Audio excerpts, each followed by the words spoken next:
Different Drum, written by Mike Nesmith of the Monkees, but made famous by Linda Ronstadt and the Stone Poneys, and I played it straight from the charts of the Morristown Uke Jam. So take the link on the video description, download the free ukulele song sheet, grab your own ukulele, and you can play right along with this video.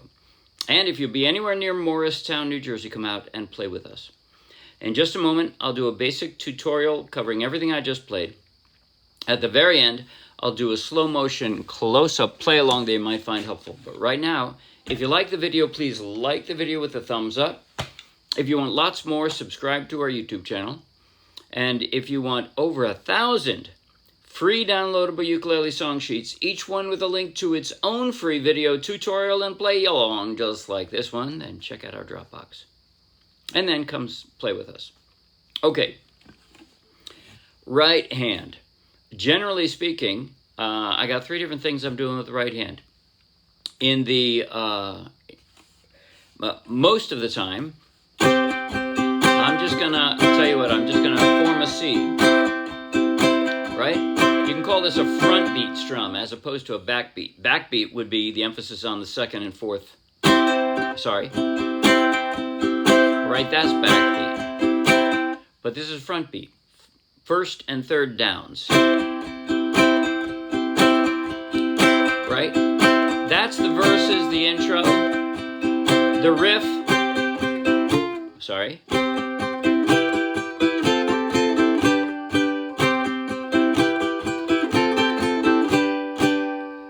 Actually, I did break it there, didn't I? At the end of that part, at the end of the intro, which is sort of the C, E minor, F, G riff, right? It's... I just took 2 downs at the end, that final measure. So I guess I did break it there. But then in the bridge, a bolder strum where every down is emphasized. It's not that I knock it, it's just that I'm not in the market, right? And then there's the interlude, which I'll go over at the very end because most folks probably are going to choose not to do that. But then after that, the first 4 lines in the bridge after the interlude, I'm doing an arpeggio, which I'm just I'm playing a high G ukulele this time. My dog has fleas, traditional, right? If you have a low G, my dog has fleas, I would play it the same way.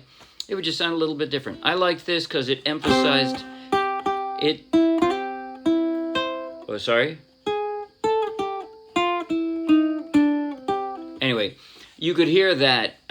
You could hear that clearer with the high G, and I liked that. So I went ahead with this high G. Plus the interlude it sounds like a music box. You know that? It sounds more like the music box with the high G. So I went with the high G. But I would play it the same way with the low G. What was I saying? Yeah. Okay. So the arpeggio that I'm doing at that point is just the 2 strings closest to the floor. I'm forming an F here. 2 strings closest to the floor, then 2 strings closest to the ceiling. That's it. Don't get me wrong, it's not that I knock it, it's just that I am not in the market. Doesn't that sound cool? Only me.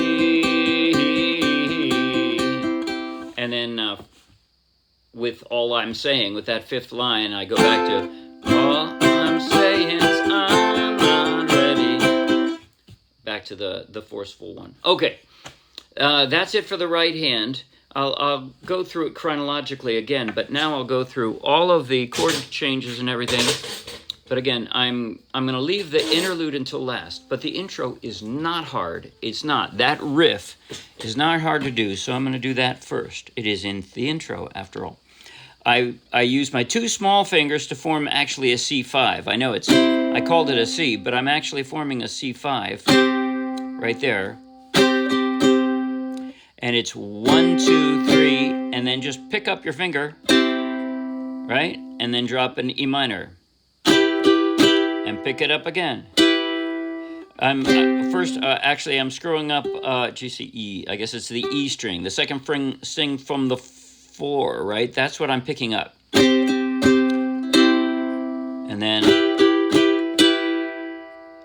And then I, with the F, what you actually hear is, right, you're hearing that open first string.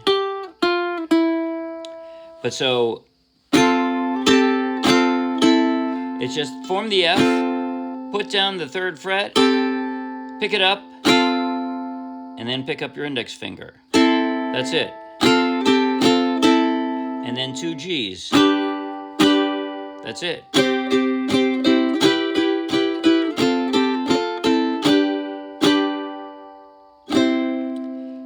And the tablature for that is in the song sheet. But now the chord transitions. And by the way, if you're a beginner, you could just forget about the finger style.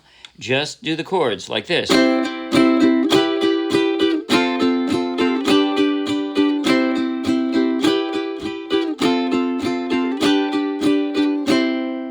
That's it, right? That's all you have to do.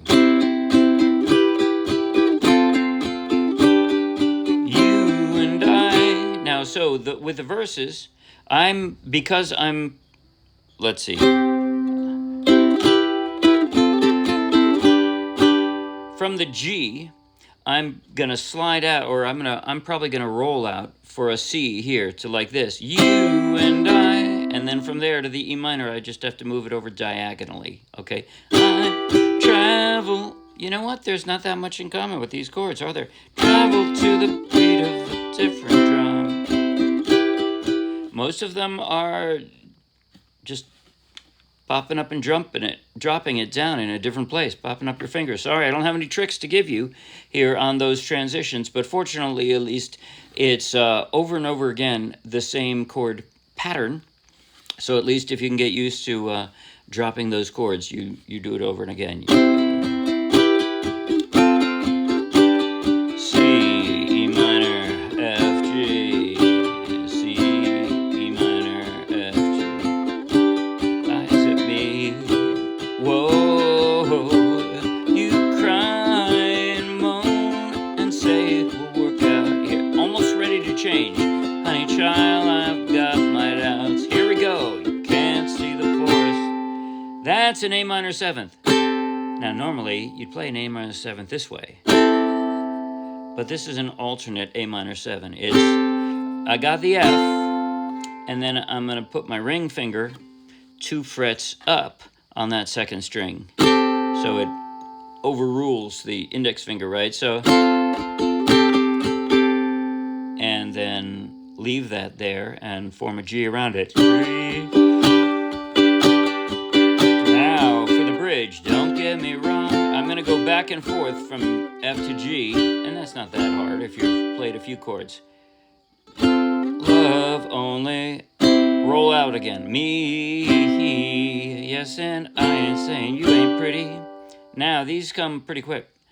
All I'm saying's I'm not ready, but it's the same chords as we've been playing all along, so hopefully you get used to them. And now finally we have a D. Any person, place, or thing. And once again you have to pick up and drop them all in a different place. Sorry, nothing in common between that D and that D minor. Not the way I'm doing this. To try and pull the reins in on me. So, okay. I think I'm going to stop there and now go to that interlude. The interlude is an alternative. That is to say, you can just play the chords. If you just play the chords, the end of the verse goes, both live a lot longer if you live without me. You could just play.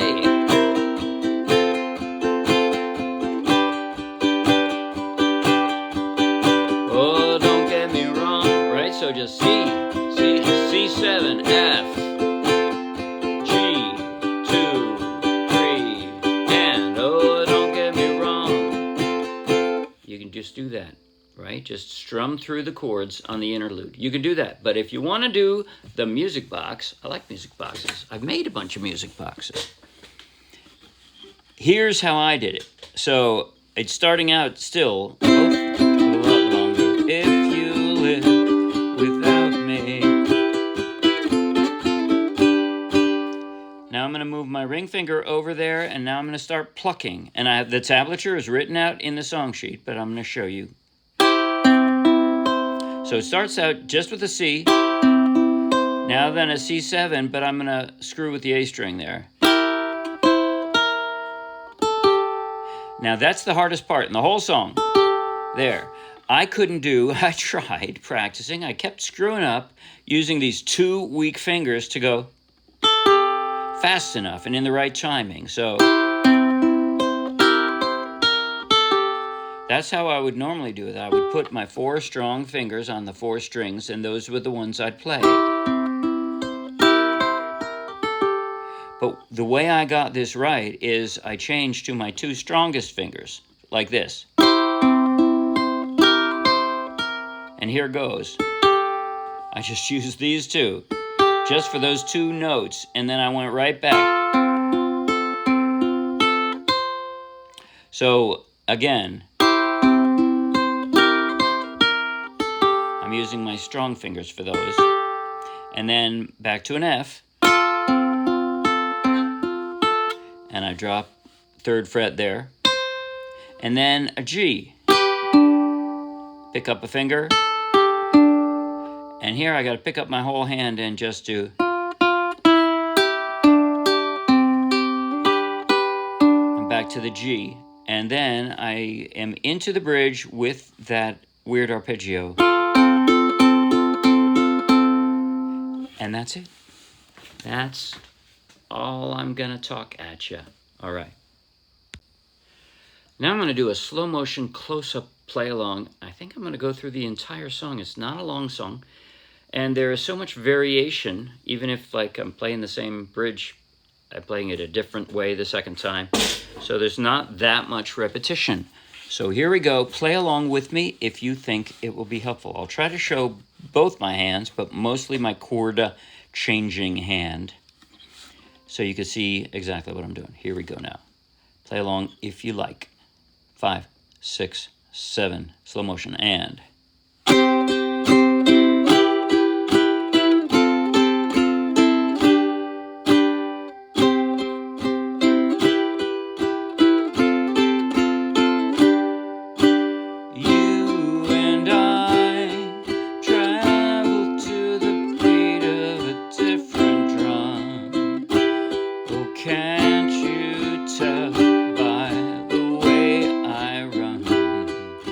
Every time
That's it. See you Wednesday.